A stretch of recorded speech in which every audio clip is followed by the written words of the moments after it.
Eza, lihat deh anak-anak baru itu. Mereka kok kayaknya sombong banget ya. Baru juga masuk sekolah ini, kayaknya susah diajak berteman deh mereka-mereka itu. Lah, kok kamu bisa mikir gitu, Dep? Mereka kan cuma lagi ngobrol dan ketawa biasa. Ya kelihatan aja gitu dari gestur dan cara mereka ketawa, kayaknya mereka ngerasa paling keren deh di sekolah ini. Zaza, aku sering banget tahu langsung membuat kesimpulan tentang orang lain, apalagi tuh di awal. Misalnya nih, aku melihat mereka kayak mereka tuh ketawa keras, langsung berpikir nih aku, mereka pasti sombong dan tidak ramah. Aku tidak memberi kesempatan mereka untuk menunjukkan siapa diri mereka yang sebenarnya. Dan itu membuat aku sering menghindari interaksi dengan orang yang baru aku kenal tahu. Dep, itu yang namanya penilaian cepat dan tidak objektif. Coba deh kita restrukturisasi pikiran kamu, daripada langsung mengambil kesimpulan negatif. Coba pikirkan, mereka mungkin hanya sedang bercanda dengan teman-teman lama mereka, atau mungkin mereka senang bisa memulai hari di sekolah baru. Ingat, penampilan awal bisa menipu. Memberi kesempatan untuk mengenal seseorang lebih dalam akan membantumu mendapatkan gambaran lebih akurat dan menghindari prasangka. Nah, tapi kan sering kali nih firasatku benar tau Za. Misalnya nih, si Putri itu dulu juga begitu awalnya, kelihatannya ramah di awal, tapi ternyata sombong juga tuh akhirnya. Jadi aku udah punya bayangan nih, kalau ada yang ketawa kayak gitu pasti ujung-ujungnya sama. Eza, aku sering banget tahu menyimpan prasangka buruk yang kuat berdasarkan pengalaman masa lalu atau asumsi pribadiku. Aku cenderung menggeneralisasikan dari satu atau dua kasus nih ke semua orang. Jadi pas aku melihat sesuatu yang mengingatkan pada pengalaman negatif itu, aku langsung berasumsi bahwa pasti sama buruknya. Nah, hal itu membuatku sulit percaya pada orang lain dan lebih cenderung curiga tahu.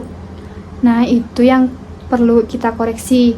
Menyimpan prasangka tanpa dasar yang jelas, itu bisa menutup dirimu dari banyak orang baik loh. Coba restrukturisasi pikiranmu menjadi, setiap orang adalah individu yang unik, dan tidak adil jika aku menilai mereka berdasarkan pengalaman dengan orang lain di masa lalu.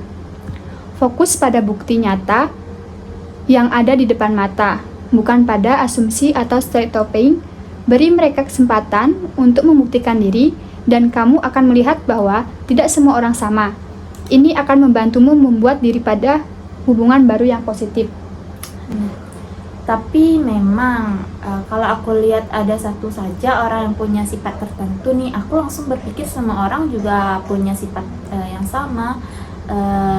Misalnya nih suka pakai baju branded, itu pasti orang sombong. Jadi gitu Za. Aku sering banget tau menyimpulkan perilaku orang lain secara berlebihan.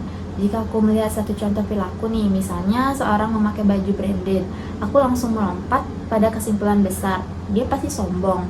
Aku tidak melihat alasan dibalik perilaku tersebut dan membuat label yang tidak akurat pada seorang itu. Dan itu membuat pandanganku menjadi sempit dan bias. Itu disebut overgeneralizing, Dep. Kamu menarik kesimpulan terlalu luas dari satu atau dua observasi.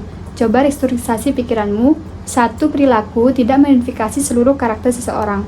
Pikirkan kemungkinan lain di balik perilaku tersebut. Mungkin dia suka fashion atau bajunya hadiah, bukan berarti sombong. Fokus pada fakta spesifik dan hindari membuat kesimpulan terlalu luas tanpa bukti yang cukup. Dengan begitu, kamu akan melihat orang lain lebih realistis dan menghindari penilaian yang tidak adil. Jadi aku harus lebih hati-hati ya dalam menilai orang. Nggak bisa langsung ambil kesimpulan, apalagi cuma dari satu dua hal. Aku harus mencari tahu dulu. Betul sekali, Dep. Dengan melatih dirimu untuk restrukturisasi kognitif ini, kamu akan jadi pribadi yang lebih objektif dan lebih mudah membangun hubungan baik dengan siapapun. Mau coba sekarang? Dekati mereka dan ajak ngobrol. Siapa tahu mereka justru sangat ramah. Ya Elza, nanti aku akan berusaha mengubah pandanganku. Jadi terima kasih ya. Ya, Depi, sama-sama ya.